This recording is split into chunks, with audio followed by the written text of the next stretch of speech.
I'm here today to talk to you,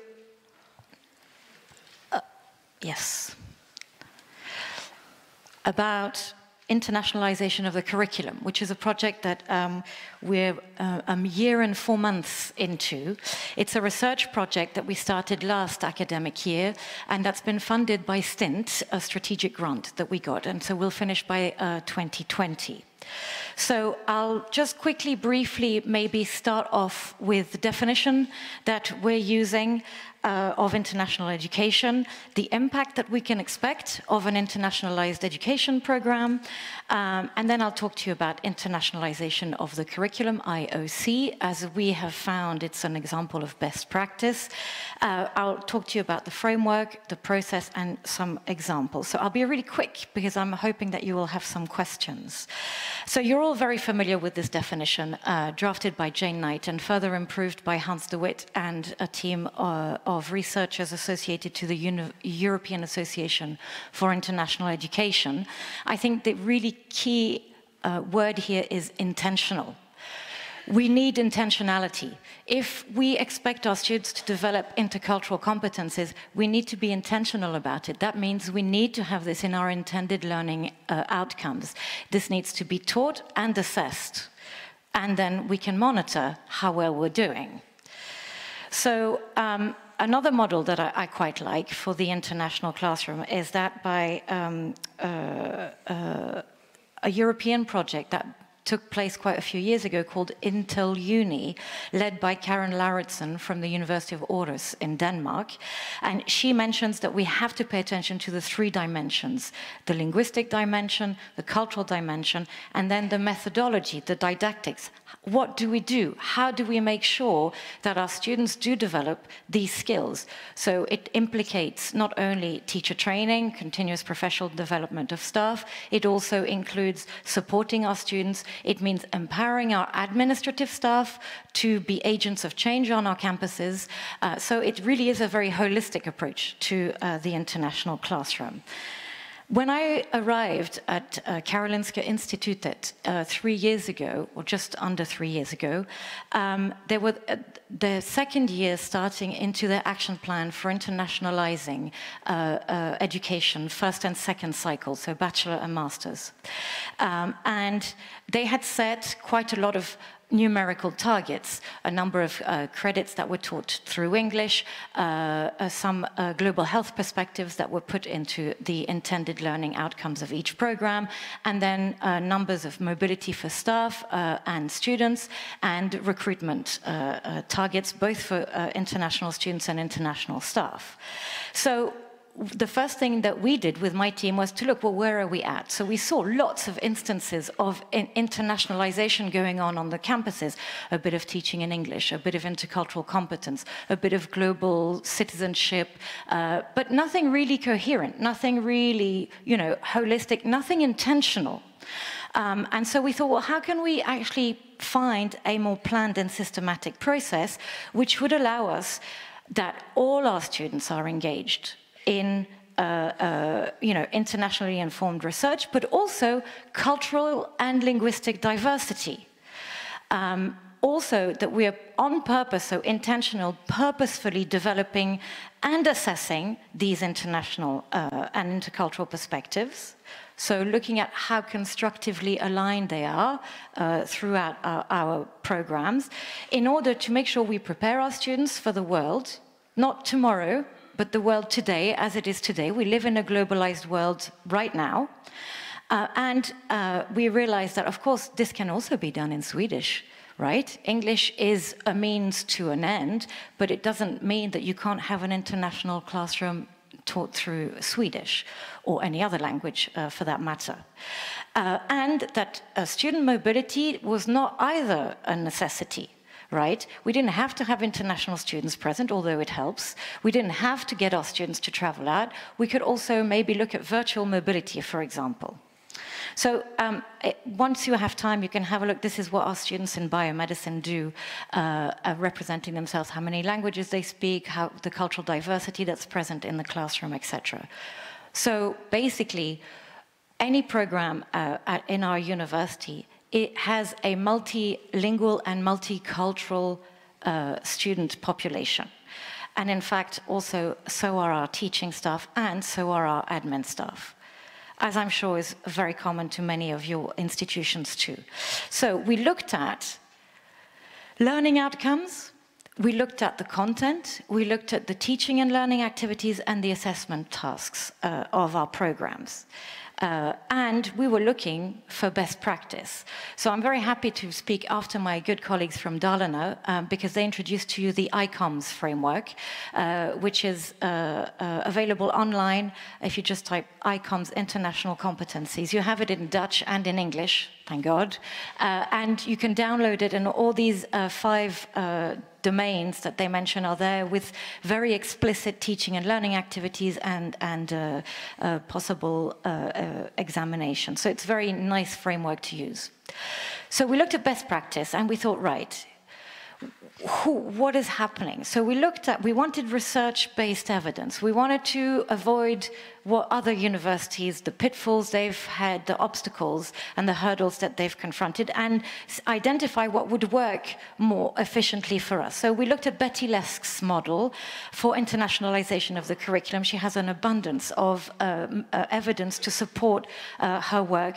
Also a really great website. I invite you to go and have a look, with loads of tools and questionnaires and, you know, lots of really practical things that you can use. And she says that internationalization of the curriculum is the incorporation of an international and intercultural dimension into the content of the curriculum, but also the teaching and learning arrangements and the support services of a program of study. So it really is looking at the curriculum holistically, right? And it touches on everyone on our campuses, everyone from admin, students, teachers, leadership. And really lucky for us, Betty Lesk and Jos Beelen and Elspeth Jones, they've agreed that actually IOC is the same as internationalization at home. The objectives are the same and the methods that they preach are the same. So what about this framework? So this is what it looks like, and I really like it because, first of all, what is at the center is the discipline. Okay, so it really is the demands of the discipline that determine how you work. And the first thing that we went and did is workshops with the 5 programs that we selected, and asked them, well, what is it that, who are your students? Where are they going? What are their aspirations? What are their dreams? And we came up with quite a good image of what their needs were for their future professions. And one thing that came out that was for sure is we don't actually know what their future professions are going to be. So we need to equip them for change.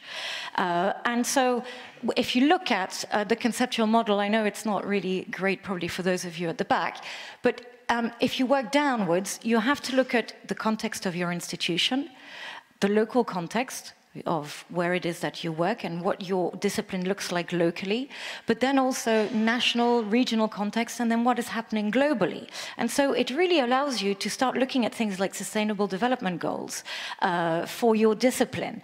As you know, that's another strategy for 2030 that we're supposed to be aligning with as well. And then if you look at that going upwards, well, you have to start thinking about what paradigms, what rules, what regulations, what ways of doing is your discipline traditionally entrenched in? And then think, well, actually, does that work for the student, this picture, this image of the students that we've got, you know, that we need to give the skills to function in a globalized world? And this is very interesting because then teachers start to think about really innovative ways and start really being very creative about how to change their disciplines. Looking at what about the requirements of professional practice and being a global citizen. They look at the assessment. Well, are we assessing what we say we're teaching? And are we practicing that in the classroom with our students? And are we being systematic? Right, so again, this idea of intentionality is there. And so the process has 5 steps, and we've thought that the 5 steps will take us 3 academic years to perform. And it really is just like any curricular development kind of project, except there's an additional step, which is the second one called Imagine, which is this idea of who are our students, what do we need to equip them with to be effective in tomorrow's world and today's world? And you know, what paradigms have we traditionally been using that actually may be stopping us from changing and reforming our education programs? So, some examples of what is happening in the classroom. So, at the moment, we've selected 5 programs, as I said. Next week, I finish with 2 programs. So I've got the results of 3, which I'm presenting to you today. So one of the common things that came out is we must develop virtual mobility. There are many possibilities. As you know, Karolinska is very research intensive. We have a lot of international research collaborations. How can we harness that? How can we leverage these collaborations and use that to enhance the quality of education? We've also been asked, and we have developed, a self-assessment instrument so that students can start to assess their own reflections on how interculturally competent they are, because as you know, reflection is key to develop intercultural competence. And so this idea is to use this, for example, throughout programs in a very systematic way as part of the assessment of the students. One key thing that came out is we must absolutely diversify the literature, the case studies, and the study materials. So this idea of international disciplinary learning. How can we expect our students to be globally engaged if we only teach them Anglo-Western perspectives? We need to open that up and be much more diverse in how we present a literature. At the moment in Africa, there's a lot of decolonization of the curriculum going on. So there's a lot of literature, a lot of research being done into that we can actually use. You know, Sweden has a lot of exchange with African universities, and so there's a great potential there, I think. And then we've been asked to use content and language integrated learning. So if you're not familiar with this, I invite you to go and have a look what it is. It's basically comes from the applied linguistics research in didactics and language learning. How do we support the language needs of students when they're learning chemistry, physics, medicine, you know, whatever, social sciences, whatever? How can we support their language needs? And we've been asked to create a course to see if we could do a global health course, because global health is supposed to be part of all our degree programs. And so how can we do that in English and give the students in first or second semester the linguistic support that they need to start them off on their way to English medium instruction? So one of the first things we've noticed is that internationalization of the curriculum means very different things for very different programs, but there are lots of needs which are actually the same across all our disciplines. So it's just a question of thinking, well, how can we try and, you know, like group these needs together and try and provide a kind of holistic approach. Some more examples, which are more focused on student support and involving admin staff. So we've created an online pre-departure course to prepare our students for things like health and safety when they travel abroad, but also global competence and intercultural competence development and global health. We are in the process of thinking about a language policy. We don't really have one yet, but a language policy that would then make way for English and Swedish and to regulate their use on our campuses. So we also want to help our study counselors and student counselors to be trained in dealing with students from different cultural backgrounds. So that's part of what we're thinking about at the moment. We're also thinking about foreign language needs and enhancing the foreign language support, but not only foreign language, but also Swedish language support.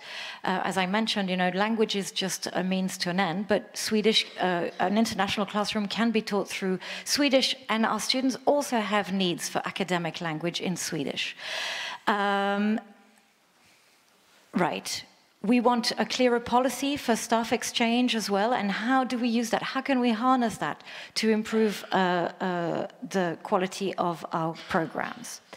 So finally, if you want to keep track of our progress, because we're going to make all of the results of the internationalization of the curriculum project available to other Swedish higher education institutions, please look at our website. So the first link is our website. After the next link is we have a blog where you have regular updates of things that are happening. And then finally, the guidelines will be in the third section, but give us some time. We've only just started drafting, so probably over the course of the next semester, you'll find some guidance there. Please also get in touch if you need any of these tools, since it's one of the recommendations that we got from Stint was to share with all of you if necessary. And so here are my references if you want to go and have a look further. Thank you so much.